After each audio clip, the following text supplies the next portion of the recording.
obviously, Israel has sought to have peace with other Arab nations and sought to have peace in Gaza. And over the last 16 years, you had 8 ceasefires, the last of which was violated on October 7th. And ultimately, 93% of Hamas's budget and funding comes from Iran.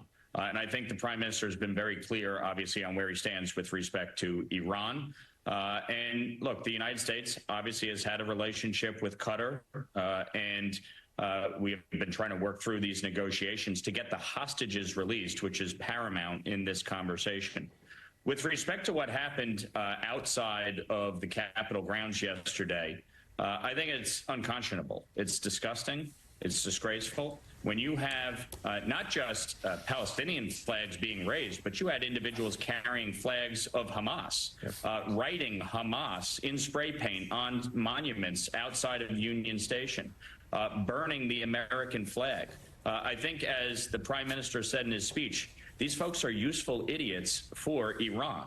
And that is something that I think really, when we have this conversation and discussion, people need to be focused on fact. They need to be focused on reality. Hamas is the one that not only perpetrated the attack on October 7th, but continues to use its own people as human shields, women, children, innocent Palestinian civilians. Josh and I both want the Palestinian people to be free from their oppressor, but their oppressor is Hamas, not Israel.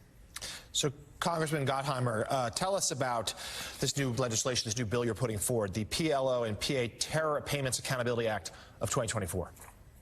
It builds on Mike's point that just made. That's why we worked on this legislation together. It says if you were going to pay your citizens to slay Israelis or Americans and targeted, we know that the Palestinian Authority and the PLO have been engaged in this activity, literally giving pension payments out to terrorists who kill, that you'll have sanctions against you. And I think it's critically important to pay for slay legislation. And it gets to the point Mike was just talking about. We've got to stand up to those who are continuing to perpetrate terror. And that's what all Hamas has been doing, right? They use their own innocent people as human shields. They use hospitals. They use schools. And what we saw yesterday, and I'm a huge supporter of free speech, but there's a difference between free speech and then supporting our terrorist enemies, Hamas and Hezbollah, and burning the American flag and putting up the Hamas flag. It's, all it does is actually empower Iran. It delays the hostages getting freed. And that's what we're all focused on right now.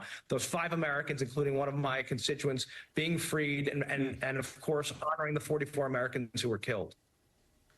Exactly. If I could just add, this builds on the Taylor Force Act back in 2018, which cut off economic assistance to the PA and the PLO for engaging in pay to slay. And so what we're saying here is that these sanctions would apply to anyone or any institution that helps facilitate those pay-to-slay payments to terrorists who want to go kill Jews. And right, there's literally like a chart. I mean, if you look on pay-to-slay, there's literally a payments chart depending upon what kind of terrorist killing you do. You get paid more money to your families, right? And that's, that's insane. It's unconscionable, and that's really what this is about: is cutting off the sources of funding that help promote and continue terrorism in the region. We all want peace. We want this to end, and as I've said repeatedly, the fastest way for this to stop is for Hamas to surrender and release all the hostages. Get the hostages home. Exactly. Bring the hostages home. Thank you so much, Democratic Congressman Josh Gottheimer and Republican Congressman Mike Lawler. Always love having you guys on. Thank you so much for being with us, and that does it for us this morning.